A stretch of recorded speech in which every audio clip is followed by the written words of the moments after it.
Hello and welcome to Bubble Everything. I'm Bubble and you're fantastic.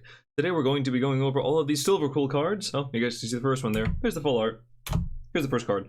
For the new set, Strixhaven, School of Mages, coming out in the 15th, on the 15th in April of this year, 2021. Let's get into it. Okay, and for those of you that are Silverquill, isn't that just Orzhov with a new name? Yes, it is just Orzhov with a new name, but also they summon Inklings. That's like the thing. Each sub little class, sub house of magic has its own tokens that they like to generate. For the blue and green, for the Quandrix, they prefer having just fractals that are 0/0s and they get counters on them, and they're always the same, you know, +X sort of thing. For Lorehold, they like the 3/2 spirit tokens. They like those, and they're red and white, you know, and they're Boros. And for Silverquill, we have ink.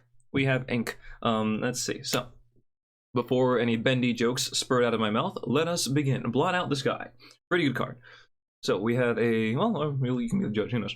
2 and an X for a sorcery where you create X tapped 2/1 white and black inkling creature tokens with flying. Okay, I like them because they fly. And if X is 6 or more, destroy all non-creature, non-land permanents.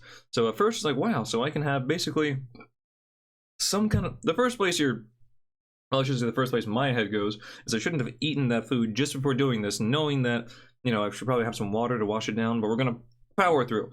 All right, so yeah, I needed that. Okay, so if X is 6 or more, well, that means you have to pay at least 8 for this thing, which doesn't even wipe the entire board. It destroys non-creature, non-lands, which is like, okay, you can get rid of artifacts, of course. You know, doesn't work against Annex, which is usually like artifacts and Annex. No. But it'll of course get rid of things like the Great Henge. You can get rid of if you have a Sharknado, like Shark Typhoon that you've actually cast, like hard cast, not the cycling version, not the cycling token thing. Of course, Planeswalkers. Get it by that, but 8 mana to get rid of like a few things there. That's a lot.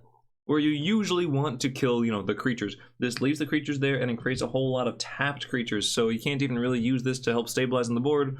The board is still there, unless you're playing against a deck that is just like Planeswalkers, some sort of weird Walkers deck, then you're not gonna have a great time. Now, you can try to, you know, bend this around to your advantage as well and saying, well, I'm gonna play a lot of creatures so that I destroy all of your things and my things still are alive, and you know, it's, I really just don't like that idea. I feel like you have to have a very specific matchup where you're playing creatures, they're playing non-creatures, and also have a lot of permanents on the board. I mean, if they're playing a start like control game, they'll have 1 or 2 planeswalkers. They won't throw their whole hand on the board and be like, look, I have everything, and just go all in. They should know that something can come around, even if it costs 8 mana. If you get to play this on 8 mana, you're probably winning. But let's not consider the whole thing. What if you just play it for like X equals 2? For example, you pay 4 mana, you get 2/2/1 Inklings that are tapped. Okay, 4 mana for 2/2/1 sounds really bad.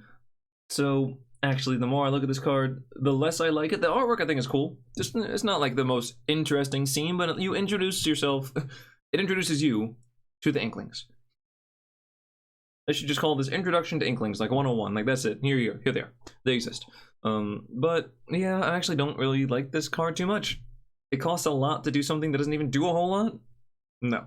But I guess if you ignore that part, you can still throw a bunch of mana into it. So in Limited, pretty damn good card, just because mana sink, Inklings are things. You might kill a couple things on, like, on the side. In Standard, I honestly don't think this will see any play. Like, this, no, there are better places to put your X mana. Where's the one with the Starnheim Unleashed or whatever it is, you know, or is it Starnheim or just the one where you make all the angels? I think that's the land. That's a better one. Is it better? Am I right? I think I'm right. Pretty sure I'm right. Okay, moving on. Closing statement. Oh, we just started and we're closing already. All right, that's it, everybody. Thanks. I wish. Okay. This video is going to be long. 5 mana, instant speed. This spell costs 2 less to cast during your end step. So if you do it during your end step, it only costs 3 instead of 5. Okay. Destroy target creature or planeswalker you don't control, put a +1/+1 counter on up to 1 target creature you control. In conclusion, you know, that sort of thing. Okay. So let's see. Well, what do you pay the whole 5 for? Because you always want to consider spells like, you know, the worst possible scenario. And if they're good at their best and they're good at their worst, they're usually pretty good. Bone Crusher Giant, for example. Worst case, your opponent has nothing on the board. Okay, I'm going to shoot you your face. Alright, I'm going to summon a 4/3. Okay. Best case, I kill one of your dudes, and then I still summon a 4/3. Okay, yeah, that's not bad. Similar with like doesn't really see any play anymore, so not a great example. But Doom, murderous knight thing, murderous rider. Oh my goodness, I was like Doom Rider. Yes, that's the one, the Doom Rider. You kill something, you take a little bit of damage, sure, but you kill something and then you get a 2/3 with lifelink. Okay, enough. I won't have to go into that again, right? Right, yeah, no, I totally will by accident. Okay, so for 5 mana, destroy a creature or planeswalker, and you don't control, and let's say you have no creatures on the board, so that's it. 5 mana, kill something, that's expensive. That's pretty expensive for an effect that usually costs, geez, you can pay 4 and get an upside with that. And like 8 to Extinction, you get to look at the top card and maybe throw it away. You get Surveil, essentially. With Vraska's Contempt, not in standard anymore, I know. You got to gain some life. I think there's another one that costs similar to Vraska's Contempt where you scry afterwards. I forget exactly what it is, because it sees like no play. Or Feed the Serpent, I think that's what it's called. And it has some other benefit to it. So, yeah.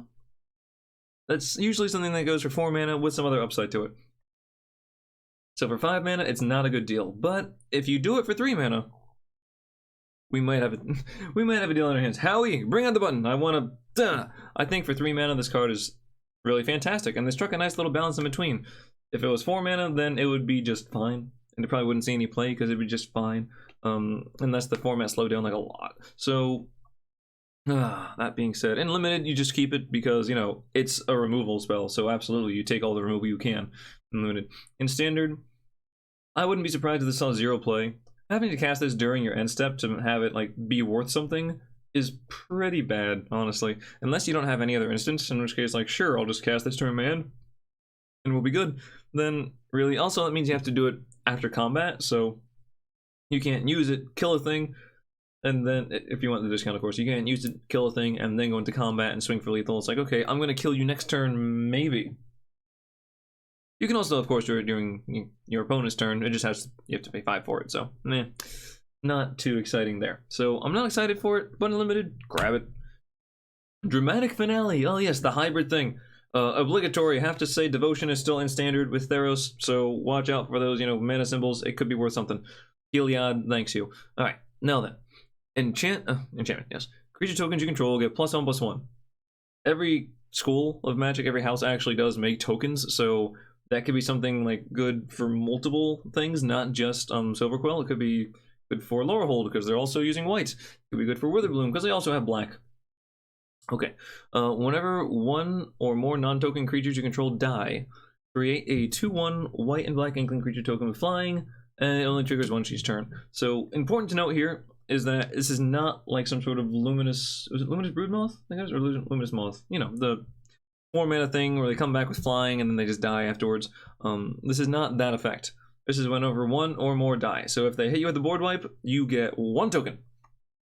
If they shoot a guy 1 time, say they use, I don't know, Doomblade or, shock, kill a creature, and then board wipe, you got the 1 token off the shock thing, killing something, and then that's it. You don't get anything else for the turn. So pretty narrow there for 4 mana. It does have the Anthem effect where it buffs all your dudes, but I think we already have better cards for that in standard in white.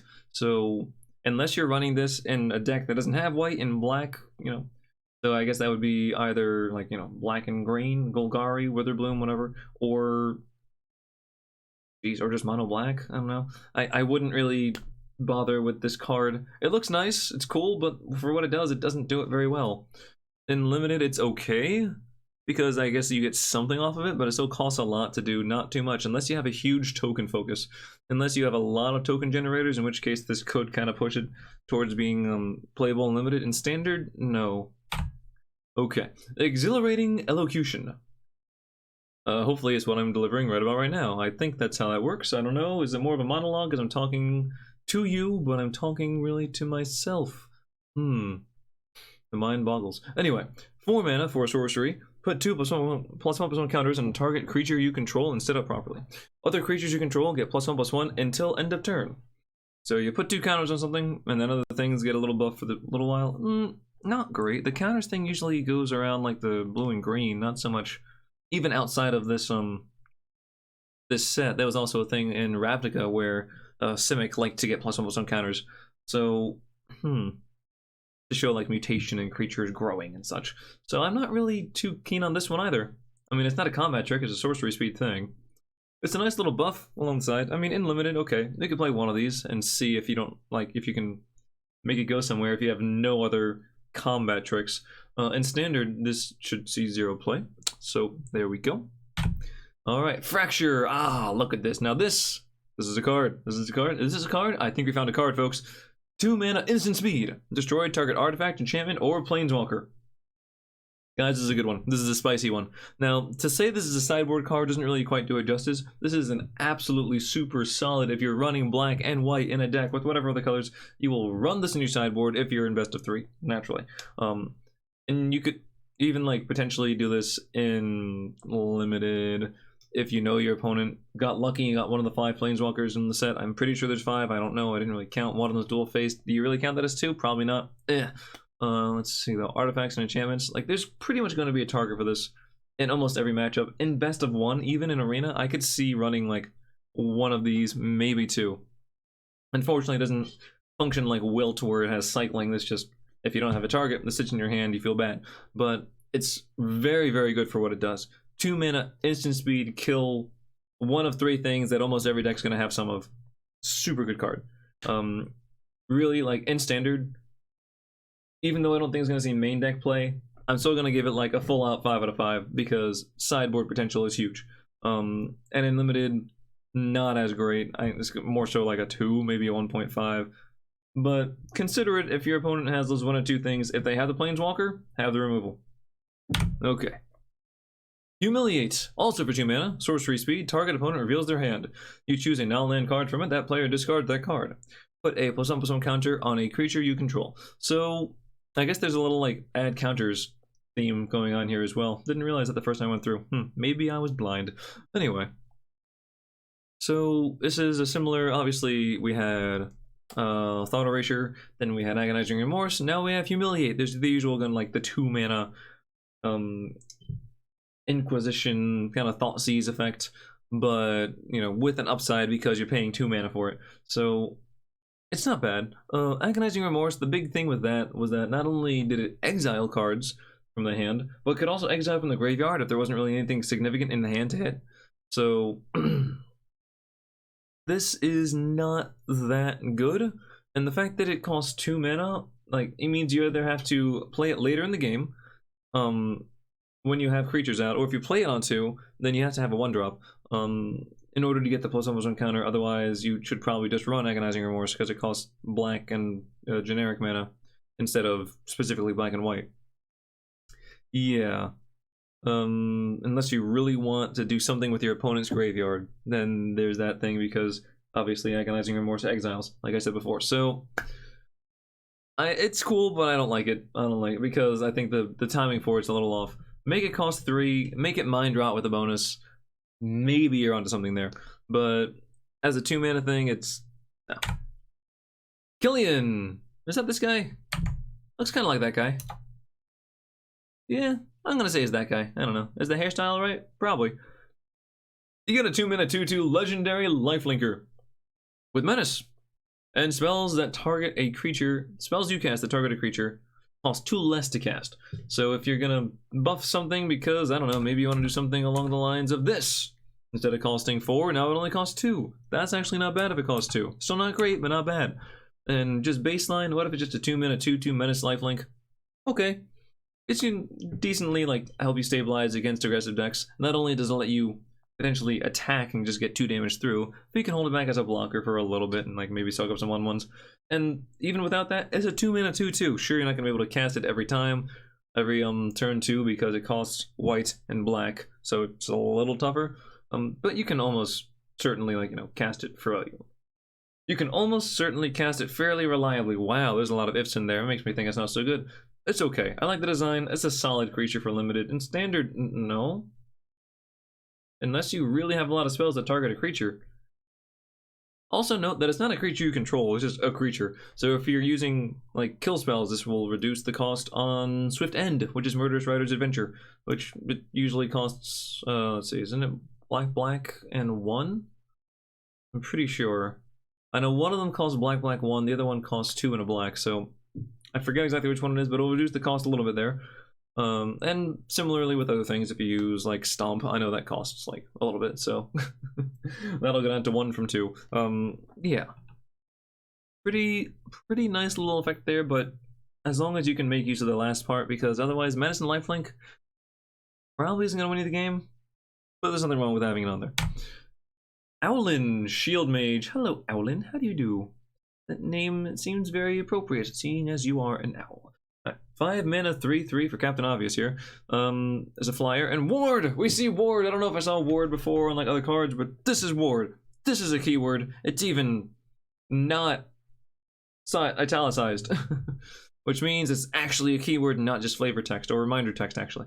So, pay 3 life, that is the cost to get by the warding. Well, what does Ward actually do? Well, whenever this creature becomes the target of a spell or an ability an opponent controls, counter it unless that player pays whatever that is. In this case, it's 3 life. So, in the past, with like the Great Glass Spinners of something or other blue card, it had an effect that was basically this, and they just decided to name it Ward, where you would have to pay 2 mana or whatever, 2 or 3 extra mana in order to target things, otherwise they'd be countered. In this case, you're paying life, which means, well, everyone should have life, unless you're, you know, really close to dead and you're dying. But so, you know, it's not gonna make you, you know, get it. It's not as hard a restriction, or I want to say not as taxing a cost to pay, but it is something to consider. If you want to kill this, you're gonna have to pay 3. So it's just a nice little effect to add onto it. And standard is useless. It's not 5 mana, 3/3 flyer. No, get out of here. And limited, yeah. I mean, it's gonna be something that you're gonna keep attacking with, and your opponent finally gets the kill spell. It gets 1 more punch in there because it also has 3 power. So, you know, you think you're gonna get me, but I get poke. Okay, there you go. Get your eyes out. I have talons. I am Owlin after all. Hear me squawk. Okay. Ah, we have a little double-side modal kind of card. Okay. Selfless Glyph Weaver, also known as Teo. We have a 3 mana 2/3, and you can exile this card. Creatures you control gain indestructible until end of turn. It's a nice little effect there. It's kind of cool. You know, it just lingers around, and then you can threaten a big old swing, or you know, if your opponent has a board wipe, you can force them to deal with this thing first, or just throw away the board wipe and remove this guy. It's all right. It's not fantastic. The more I think about it, the less I really like it. But I think it could be like a solid option to throw into like a white weenie deck, just to be like, hey, by the way, here's a threat, or you know, here's protection that's also somewhat of a threat, you know, while still developing your board. And what does the other side look like? It is Deadly Vanity. You pay 8 mana for sorcery. Choose a creature or planeswalker, then destroy all other creatures and planeswalkers. And that's it. You choose 1. Doesn't have to be yours, but it's probably gonna be yours. The rest of them have to go. That sounds pretty strong. Sounds pretty good. I mean, of course, you can just, you know, if your opponent has this, then like, aha, mine's indestructible, and you only have 1 creature now when it feels bad. So watch out for that. And 8 mana board wipe is a lot to ask for. That almost, obviously this is better, but it almost reminds me of Single Combat back in War of the Spark, where each player chooses 1 like creature or planeswalker they control, and then the rest of the things go away and you can't cast. And then there was like a bunch more words, and I didn't actually see any play, but it was hyped up a little bit. I think for 8 mana it's a little too expensive. I think this side though is definitely going to see play in more aggressive decks, just to kind of stick it to everyone else. It's like, hey, I know you have the board wipe, you need another one now. It's like, but do you have the point removal? I know you have 1, but do you have 2? Because my 1 thing like protects all my dudes. So this side's legit. This side is more of a meme card. I think anything that costs like, geez, 8 or more is kind of relegated to meme territory. Didn't say 7 or more. Ultimatums are still play. Ultimatums are still good. Okay. Shadewing Laureate. Ooh, we got the little hybrid thing there. We got the white and you got the black, and in between you got the white-black. Okay. 3 mana 2/2 flyer. Whenever another creature you control with flying dies, put a +1/+1 counter on target creature you control. Seems really, really narrow until you realize, hold on now. If you take a look at the thing, there are inklings in there. You're going to have flying tokens most likely. It is very, very easy to get flyers on the board because you're probably going to be spawning these tokens that fly. So whenever it dies, you add counter to other things, and that's not bad. It should, you know, almost seems like a modular. Pardon me. Almost seems like a nose. Just got to get a little rub there. Okay, that's all. Ah, yes. I am replenished. But I don't know how that ties in with noses. I don't know. I'm fine. I'm okay. It's everyone else is weird.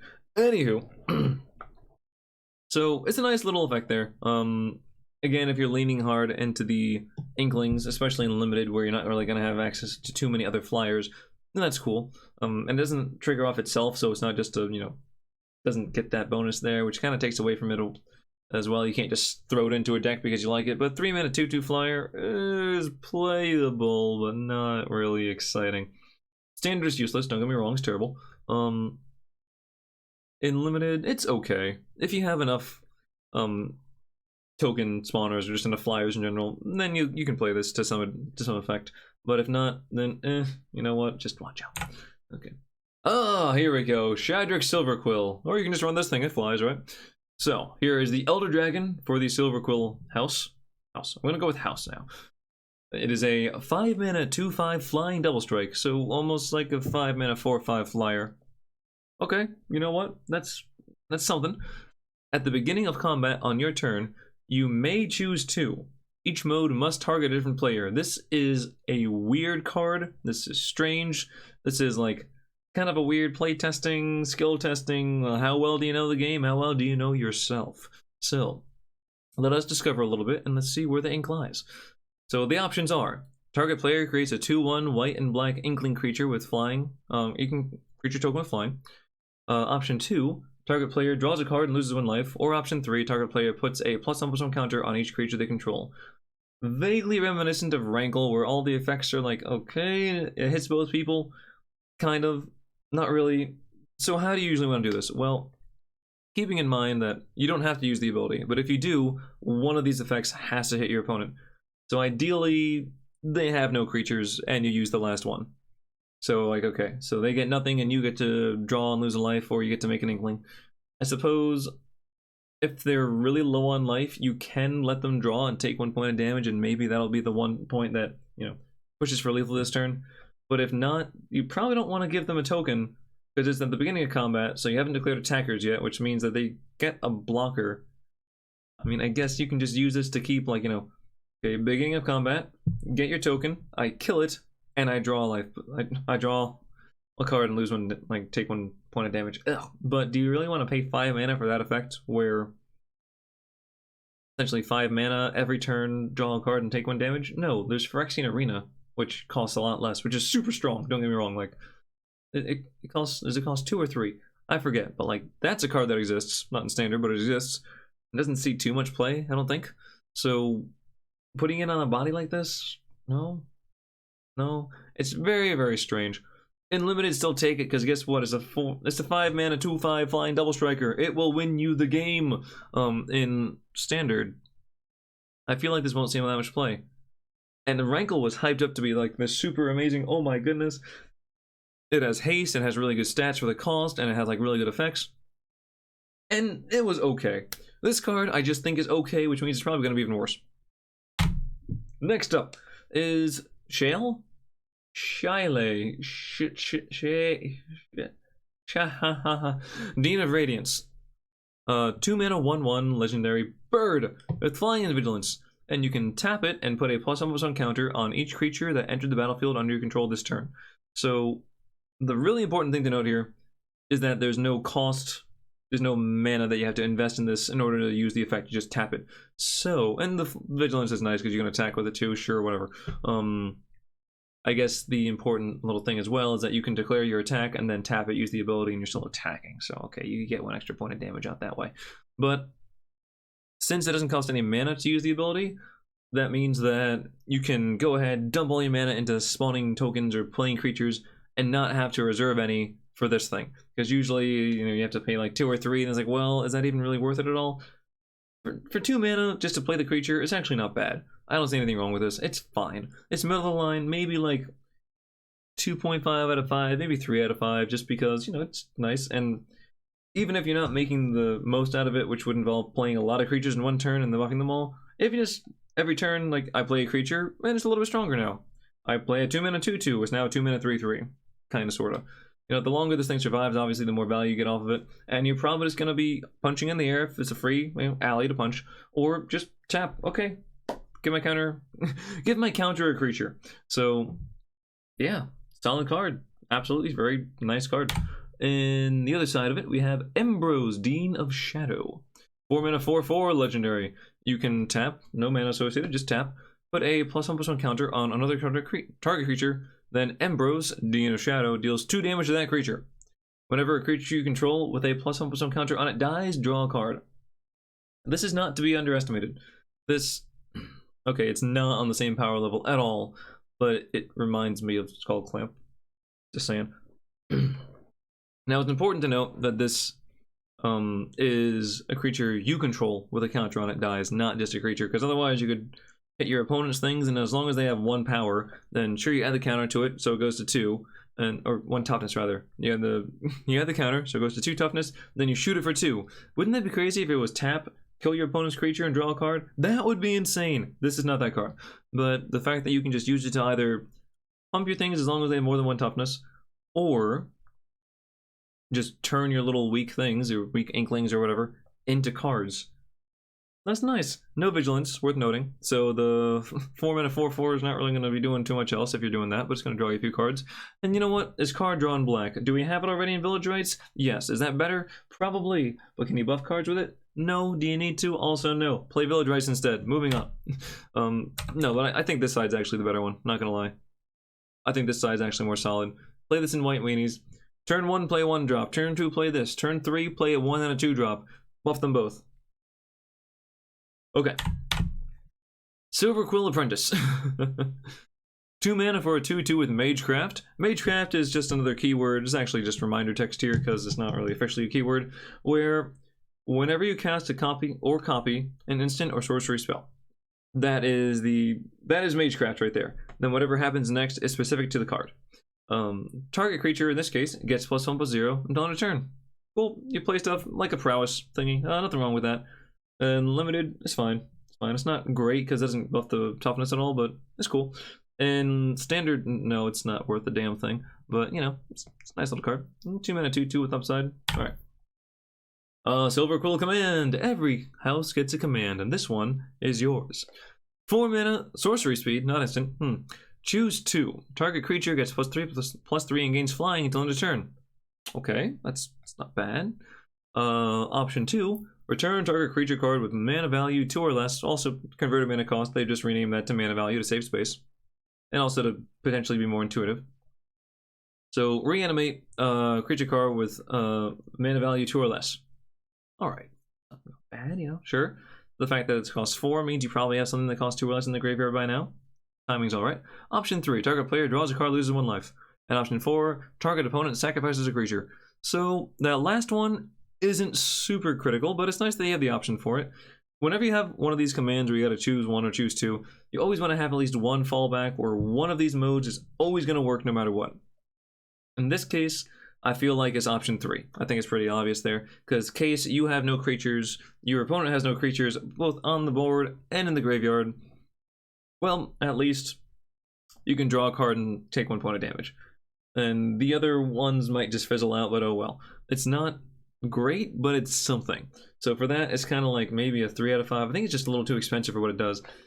At sorcery speed, you don't really want to give something +3/+3. The flying is nice, so it's like, it helps, it gives it some evasion, or it makes it harder to block, since it isn't instant speed. The recursion there, you just run Lurrus anyway instead. When Lurrus cycles out, maybe you'll see the C play, but otherwise no. And the Edict effect of the last one, where your opponent sacrifices a creature, it's nice to have on hand. It can see some play in, like, potentially an Esper deck where you're pretty much always going to be picking the last 2 options, unless you happen to have some niche 1 or 2 drop that really is core to your deck. But otherwise, it's pretty much just going to be the bottom 2. And how good is that in an Esper deck? It's okay. But Liliana's Triumph, let me just say, instant speed, your opponent sacrifices, potentially discards a card as well, 0 play. Cost 2. 0 play. Okay. For that reason alone, I'm going to say limited, okay. Limited is alright. Standard, relegated to the sideboard, if at all. It's like a 2 out of 5. It's not very good. Okay. Silverquill Pledge Mage. 3 mana for a 3/1 Magecraft. The trigger for the Magecraft is Silverquill Pledge Mage gains your choice of flying or lifelink until end of turn. So obviously, if you play more than one. If you trigger it more than once, you can just give it flying and lifelink. You know, you can do both, or you can give it flying twice. Never fear, flying higher. You know, that's always your option. Don't let anyone tell you that you have to fly and lifelink. You can just keep flying. You can just see how high you can go. All right. It's okay. It's not great. And standard is useless. And limited, it only has one health to it, one toughness. So don't count on this thing sticking around too long. And you need to reliably trigger that magecraft to give it flying. And if your opponent has any flyers, you feel bad. So no, it's like a 1.5 out of 5, not even a 2. Okay, Silverquill Silencer. Hey, we're back to the rares. Okay, 2 mana for a 3/2. That's already good. It's already good. Judges, yes, already good. Okay, cool. As Silverquill Silencer enters the battlefield, choose a non-land card name. Good? No, we have no idea? Okay, irrelevant. Gotcha. Whenever an opponent casts a spell with a chosen name, they lose 3 life and you draw a card. So it's not exactly what is it, Detention, Containment Priest, or just a Pithing Needle. I don't know exactly what you want to compare it to.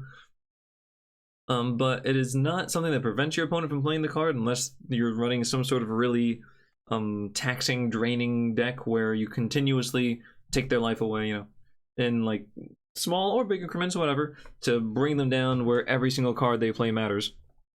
I played a deck like that in a different card game, and it was the most fun I had. And while I was playing that game, oh my goodness, it was so much fun. I called it Contraburn because it was like contraband. Like, you can do that, but it's going to cost you.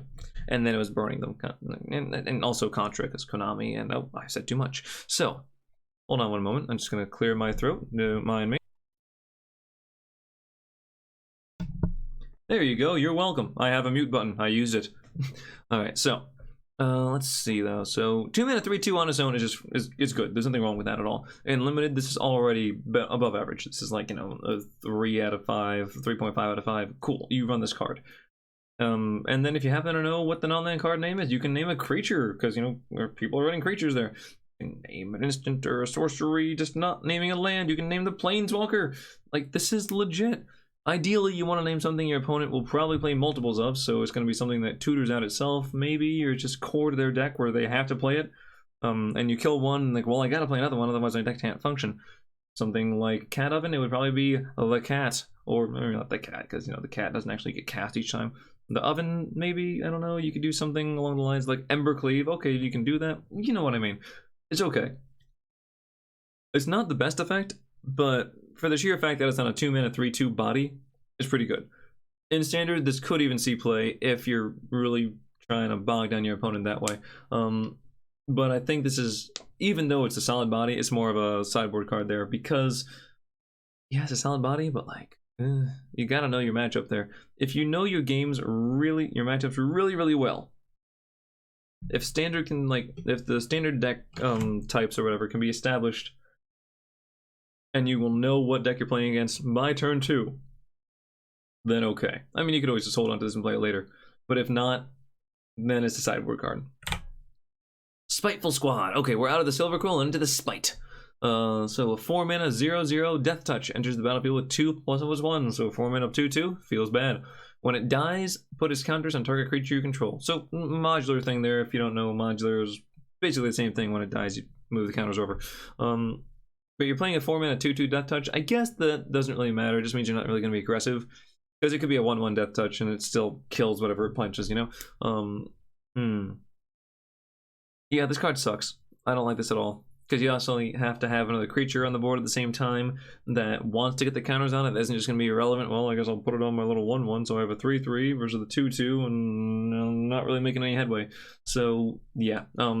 I'm going to make it like 1 out of 5 limited. Maybe 1.5 out of 5, because Death Touch is at least something that might slow your opponent down. Standard, we'll see.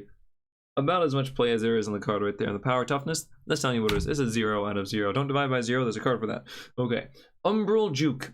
3 mana instant. Choose one. Target player sacks a creature or planeswalker. Or make an inkling. So that's decent, actually. The fact that the first one says creature or planeswalker, I don't know if that's actually good or bad. Because if your opponent, if you really want to get rid of the planeswalker, but they have a creature, oh, that sucks, and vice versa. But the fact that you can make an inkling, is an inkling really worth 3 mana? Absolutely not. It's worth like 1.5 mana, maybe? Like a 2/1 flyer, yeah, it's kind of worth like 1 mana. In standard, it's worth 1 mana, like just straight up. So, or you get a 1/1 with upside, right? Jeez, yeah, this card's not. The fact that it says creature or planeswalker makes this not good. You could potentially try to sideboard this if your opponent is playing control and there's playing walkers and it's actually just 3 mana planeswalker removal. But then why aren't you running Murderous Rider, which does a similar thing? I mean, are there planeswalkers hexproof? Really? I don't think so. They can be. It's not very likely. So, yeah. And do you really want to have the fallback? Well, at least I can make a Inkling if you then I have any targets. No, get out of here. Leave. And limited is okay, but I would really try to run more hard removal. In like this one. And standard, no. So this is a card, Vanishing Verse. Oh my goodness. 2 mana instant speed, exile target monocolored permanent. This will likely be most planeswalkers. This will likely be most creatures. This will likely be most things.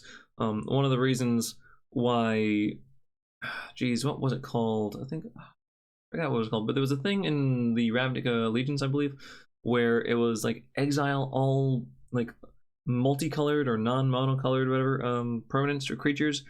And at first I was like, wow, that's gonna kill like a lot of boards. You just run like single color things. Oh no, turns out even though it's a set where they're encouraging like, you know, multicolored cards, there's still a lot of single color cards here, and this card is useless. Was it called Ravnica at War? Maybe? Oh my god, I can't recall. But geez, that card was bad. This is the other side of that, which is actually really damn strong. Sure, it's definitely a card you want to main deck. You don't really want to sideboard this thing unless you're playing against Niv Mizzet Reborn. No, but I know that'd be in like historic and in modern. That's a thing. But let's see here. Do we see potential? I like it. I still like it. There's still plenty of targets. The fact that it says permanent and not creature means there's plenty of things already in standard that you can get rid of. Like, I'm gonna say it again: the Great Henge, Embercleave, Orbran, Annex. Plenty of rogues that are just monocolored. Like there's the Thieves Guild Enforcer, and there's some other thing that's also not the Thieves Guild Enforcer.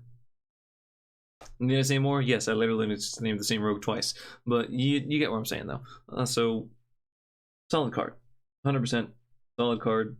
First pickable, standard playable, good.